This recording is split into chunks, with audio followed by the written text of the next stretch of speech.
Welcome to Longevity Industries' presentation of the Destiny of Manufacturing podcast. I am your host, Dean Phillips. I'd like to thank our sponsor, the Precision Metal Forming Association and the PMA's Educational Foundation for all of their great work and support. Today with me, I have Eric Cobb. He comes to us from ESI, where he is the solution manager for ESI's Smart Factory. Welcome, Eric. Thank you, Dean. It's a pleasure to be here today. Great to have you.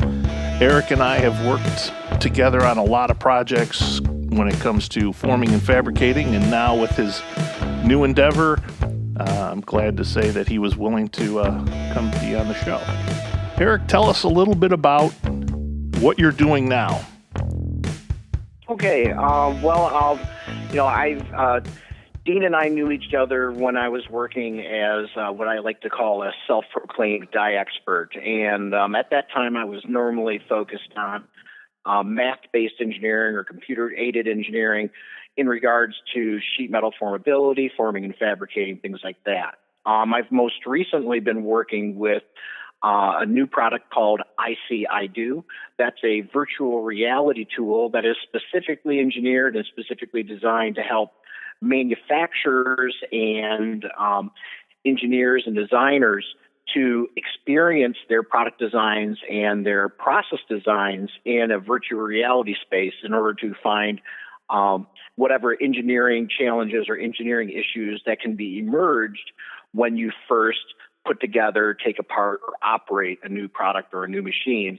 And by doing that in virtual reality, we're actually able to do things that normally wouldn't be done until you started doing physical production with a proof tool or a prototype tool in a piloting facility. And that's what I've been focused on lately is how can I use virtual reality and help our customers implement virtual reality so that we can gain back what we've kind of lost over the years when we went to fully digital engineering practices and fully digital manufacturing processes, and people didn't get to experience their products until they were already being built.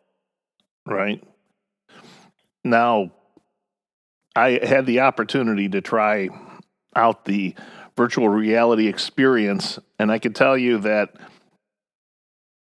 Eric is without question not giving you the full experience because it is pretty incredible.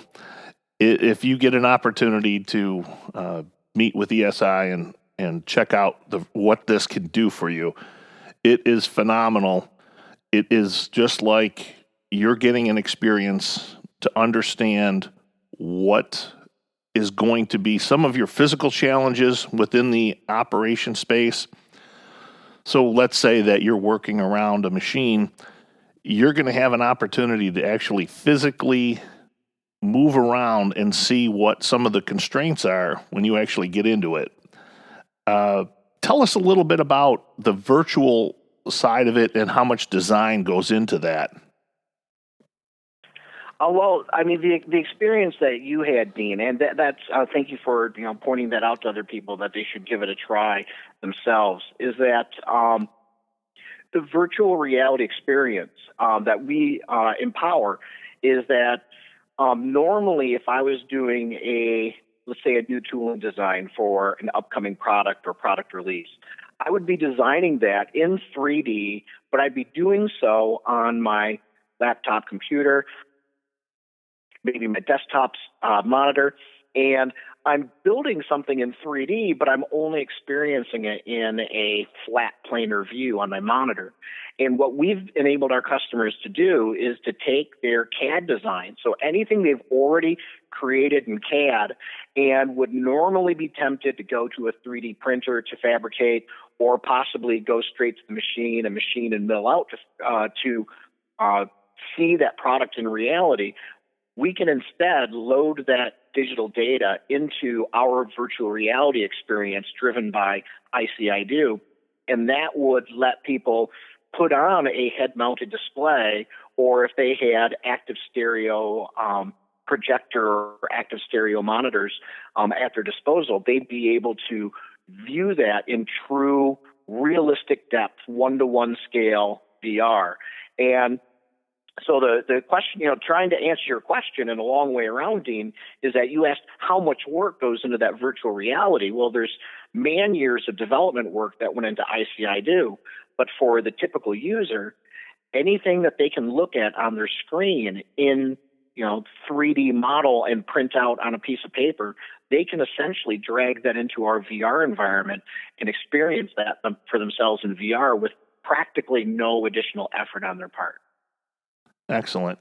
Now, one thing that you guys focus on, which I think is very different from, I think when people think of virtual reality, they think of the games or they think of the things that are out there. And in many ways, it does have elements of that. But the most important thing that I learned was some of the things that you talked about when you mentioned human-centric planning. Can you explain a little bit about that?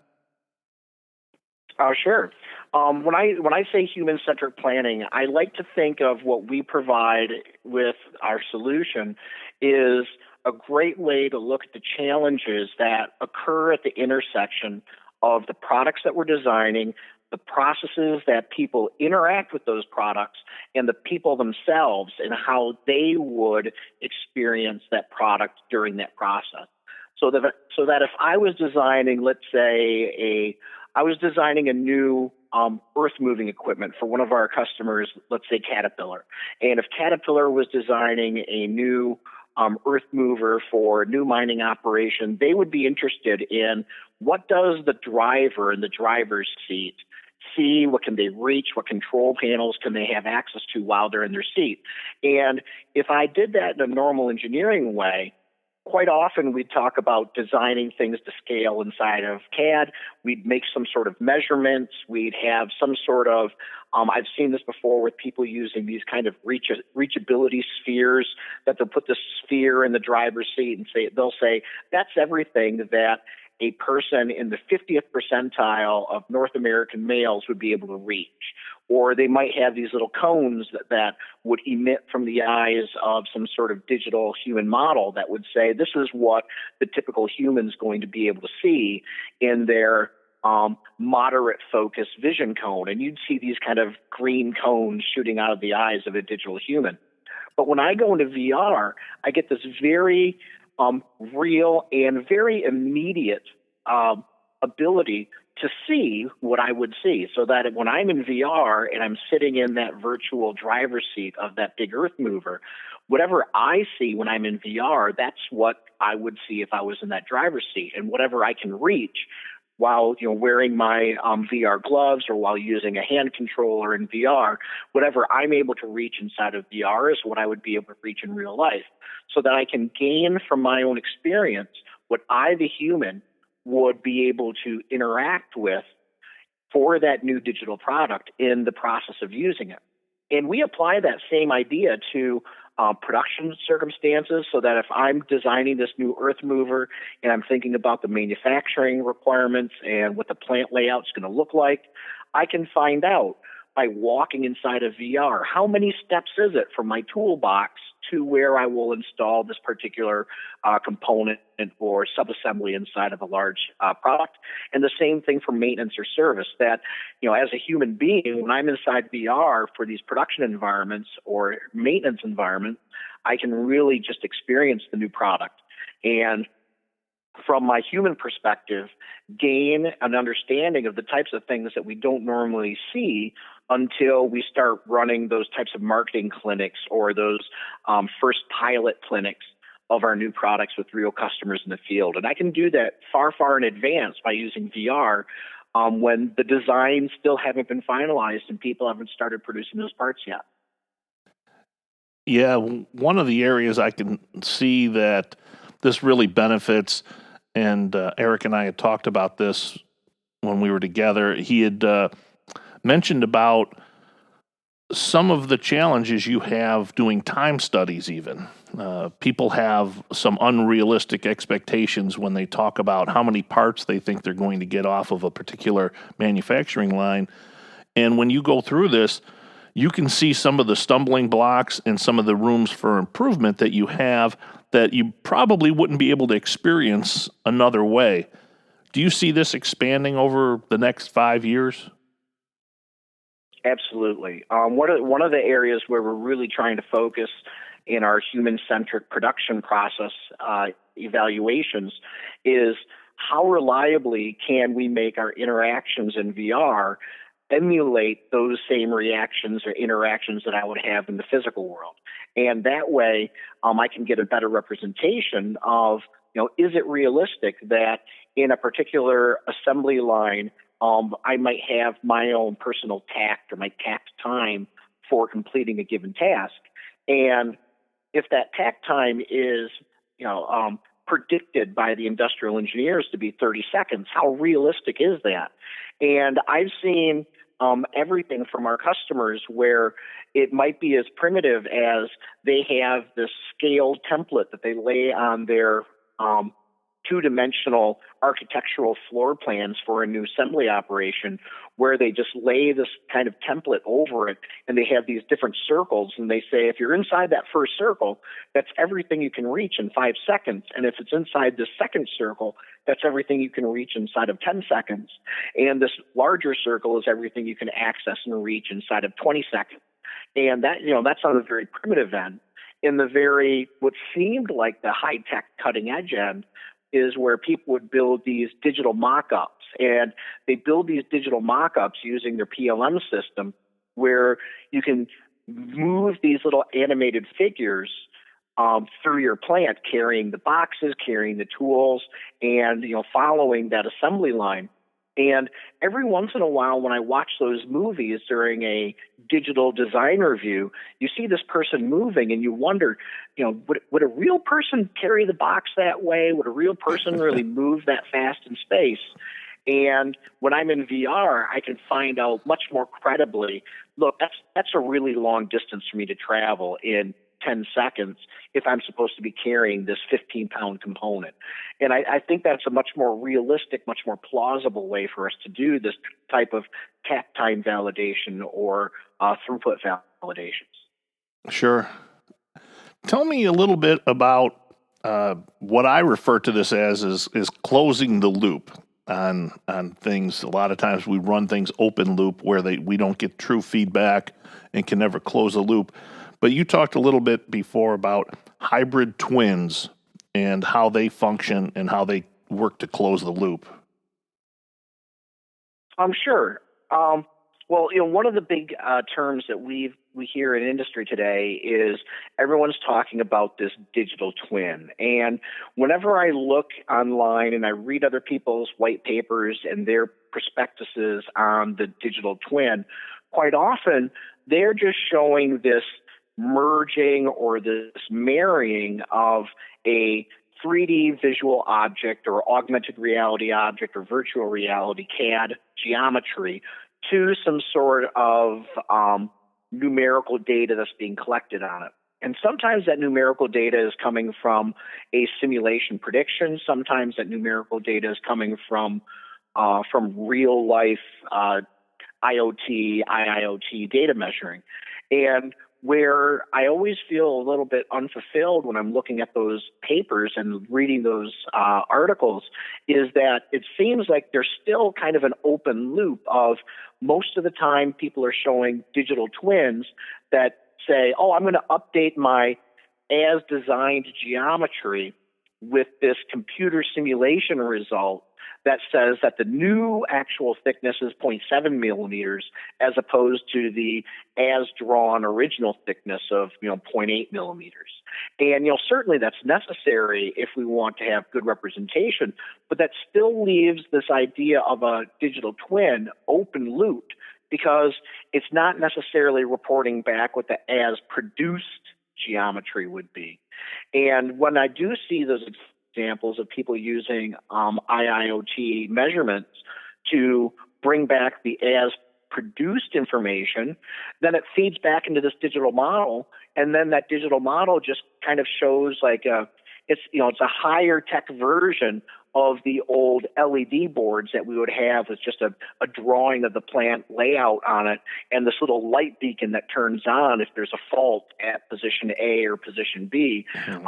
A lot of the digital twin models that I see are nothing better than that, some sort of binary measurement of excuse me, some binary measurement of pass or fail inside of their measurement model, and then not telling us predictively what we should do differently or how we can correct that. It just shows us a failure someplace. And so one of the things that we aim to do with this idea of a hybrid twin is to go beyond the way most people think of digital twins as being this merger of engineered data to measured data. But now we want to merge the engineered data to the measured data and then generate new predictions about what we should do instead of the original as engineered state. And that way we could have, I don't know, maybe like a self-healing process where we can have process controls that truly react and respond by making new and better predictions based on the existing status. And I think that would be very helpful in a lot of applications. I think it's pretty much limitless on where you could use that type of technology and how it could benefit us.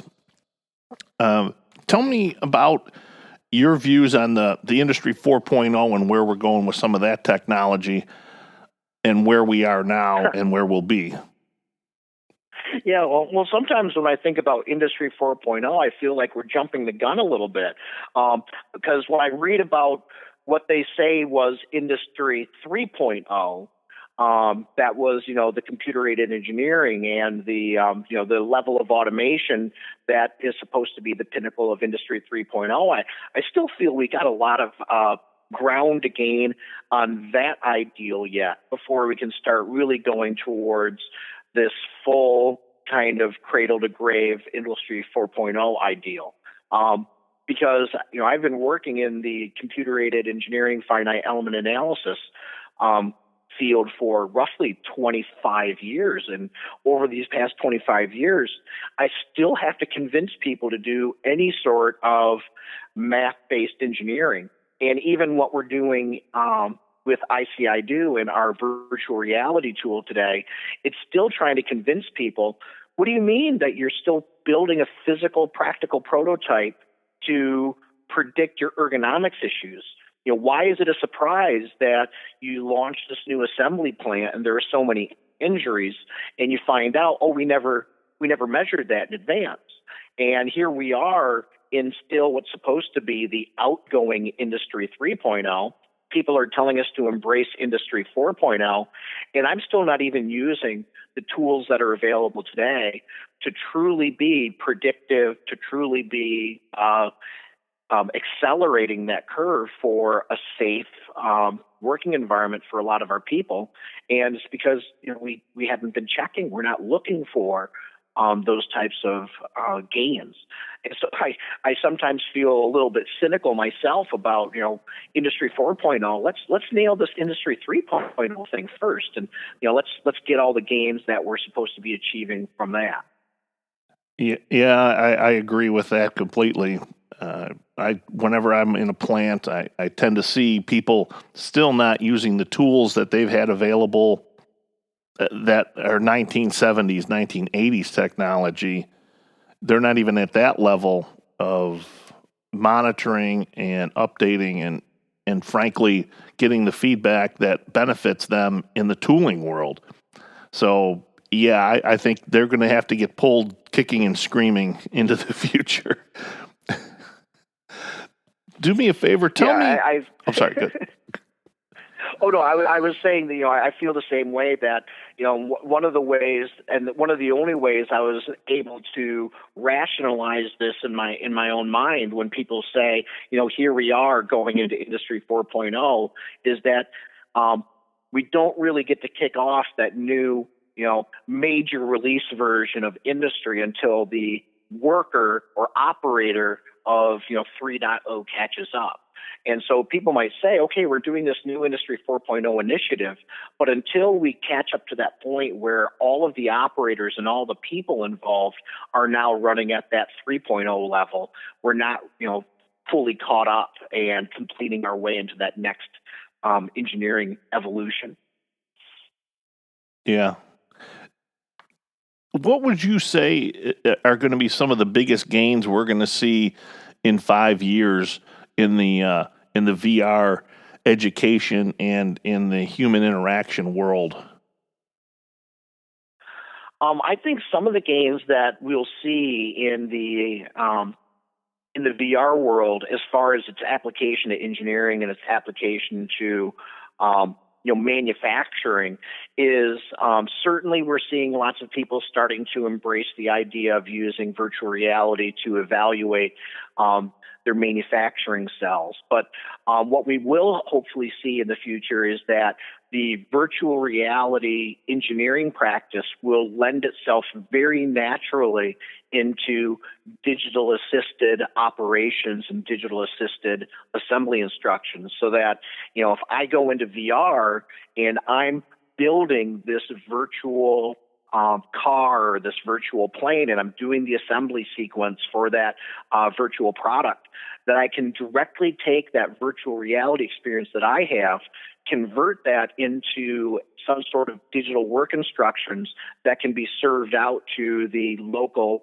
operator when they're doing their job, perhaps through augmented reality, whether that would be through some sort of wearable that they have that's giving them augmented reality, or they have a little handheld device that shows them what widget attaches to, what doohickey when they're doing their assembly, and even to the point where we might be able to get, virtual reality, augmented reality kind of expert on the spot, where, the level of collaboration and the level of virtuality could be such that, right now, Dean, you're down in Tennessee. I'm up in the Detroit area right now. And if the two of us were standing in front of a large stamping press or some other part of our manufacturing operation, that you and I could both be doing some sort of virtual maintenance on that device in real time, so that even though I don't have the owner's manual in front of me and I don't have the drawings right now in front of me, I could instead step into a virtual space and I could see that press or see that production line that you're working on, and you'd be able to pick up what you see as broken in the real world and say, hey, Eric, here's the thing that's broken, and how do I attach it? And I could, in VR, in this kind of collaborative VR space, really, help you put it together. And to the point where maybe in the future we are making virtual reality service calls where it's not service technicians are logging all those miles flying all over the world, but instead they're inside of their virtual reality office and they're able to help act as an expert on the spot, on call for any sort of real life emergency going on in a manufacturing environment. I think those are the types of things that we're really on the cusp of being able to achieve, because we are seeing people can load data through, like the ways we do, new data into a VR system and play that back and interact with it really quickly, as opposed to, it used to be a really long pipeline to see 3D objects in VR. Right. Do you see this having a lot of opportunities for workforce development, which obviously everybody struggles with now? Do you see that, or do you think that there's going to be an interim step that people have to go through before they get to the VR level?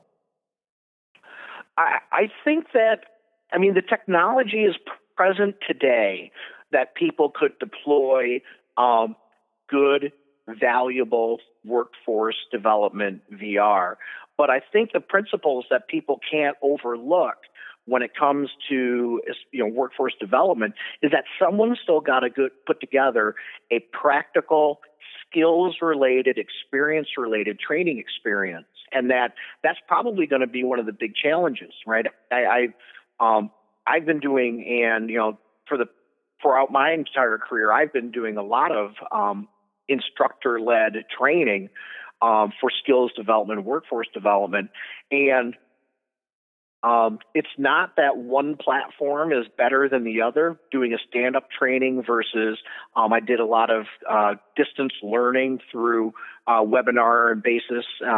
Before we were doing it on web, but one was satellite training. trying to develop computer-aided training and VR training. And what still always has to be at the foundation of that application of the current platform is that it has to be good skills-related training. And so I think the biggest hurdle that some people have seen when they thought that VR was going to be their immediate next best training program was that these guys couldn't even write a reasonable multiple choice test for skills assessment, and all of a sudden they want to build some sort of virtual reality exercise to improve their workers' performance. Until you know what those worker performance requirements are, whether I'm doing it in VR or in person on the real device, that's still going to have questionable value. But I would say right now the technology is definitely there. It's just a matter of getting people who understand what is the actual skill that has to be transferred, more so than a technology platform. And I'll get in trouble for that being a technologist, but really that's what's got to happen first. Right.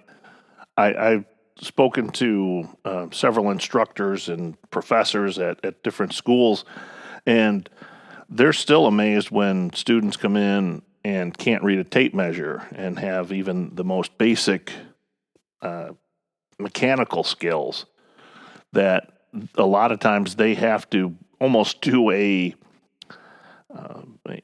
catch-up class to try and get them at the level that they need them to be if they haven't had a background in that when they move into an engineering or a technology. What other areas can VR help us to take things to the next level? I think the areas where VR is going to help us move to the next level is for sure working into our development processes and working into our development value stream enough and appropriate checkpoints for us to use virtual reality to validate our assumptions about how people are going to use or maintain or service our products. And this is something that we've been struggling ourselves at IC.IDO with, is because practical prototypes and practical builds have been taken out of the engineering process, these milestones when that reality check would normally happen has just gone away, right? And we show people what we can do in VR, and they say to us, "That's really cool, Eric, but I can't do what you're telling, the corrective action loop." That corrective action loop doesn't exist anymore because we didn't normally check for things like hand reachability, hand accessibility, right? That's one of the things we do in VR is I'll go into a VR environment and I'll reach my virtual hand into the space where I need to, remove a component, some sort of consumable component or some sort of potentially most likely to fail component. And if I have to pull that component out with my hands, I do this reachability study. And we've been running into a lot of engineers who are the product and the packaging engineers, the people who have the design credentials to alter that design envelope so that my hand can reach in and access that broken part easier. And these people say that gate, that milestone, that checkpoint doesn't exist anymore. And that checkpoint went away when people took away the practical prototype. So I think the real gain right now, it's not that the technology is going to open up such new vantages for us. The vantages are there, but what's missing are the milestones and the permission in our development process to consider these ramifications. And lately, we've been finding more and more of our customers who've been in a fully digital thread as far as their design processes have found out that they go to production and there are a lot more big surprises still being left in the engineering phase or from the engineering phase because they're things that we don't normally look for until the real thing's in front of us. So I think the VR capability technology is already here. It's just a matter of reintroducing to people the business process that says before Dean commits his data so that it can be released to the next stage of development, that he should use the virtual reality tools that are currently available to check for these important things before they become too expensive to fix. And I think that's really, it feels kind of old-fashioned. I'm suggesting to people a lot of times, let's roll back the clock to the way our business process used to operate when there were prototypes, just knowing that the prototypes are digital and they arrive much faster. We just have to reintroduce that business flow. And I think that's going to lead to what everyone's been talking about in digital engineering for quite some time, is this democratization of computer-aided engineering tools, democratization of design tools, is not just putting them on the cloud or putting them in the PC, but it's really about reintroducing those business processes where an interested and engaged engineer has not only the power to look for a problem, but also has the capability to timely enough fix that problem before it actually cascades to a real issue. Excellent. Eric, thank you so much for being here today on our show. We really appreciate you taking time out of your busy schedule. I have been Dean Phillips here on the show, and I want to thank our sponsor, the Precision Metal Forming Association, and the PMA's Educational Foundation for sponsoring our show. Thank you again, Eric. It was my pleasure, Dean. Thank you very much for the opportunity to chat. We should do this again. Sounds great. Thank you, sir.